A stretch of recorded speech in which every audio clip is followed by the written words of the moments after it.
বাবা, গাড়িটা কি সুন্দর দেখতে। আমি তো সাইকেল চালাতে পারি, তার মানে মনে হয় আমি গাড়িও চালাতে পারবো। কি সুন্দর, একটুখানি স্টার্ট দিয়ে দেখি। তুই ওঠার চেষ্টা করি এখান থেকে, দেখি।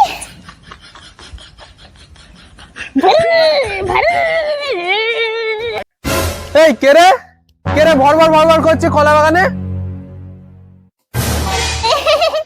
এই আমি আমি আমি কিছু করিনি। কিচ্ছু করিনি মানে? তার মানেই তুই চুরি করছিলি। পুলিশের ফোন করবো দেখবি। আমি কিছু চুরি করিনি। শুধু শুধু কেন পুলিশকে ফোন করবে? আমি কিছু চুরি করিনি। মালতী সত্যি মাথায় কিচ্ছু বুদ্ধি সাদ্ধি নেই। গাড়িতে যে চাবি দেওয়া থাকলে কিচ্ছু চুরি করা যায় না সেটাও জানে না। আচ্ছা, জব্দ হয়েছে।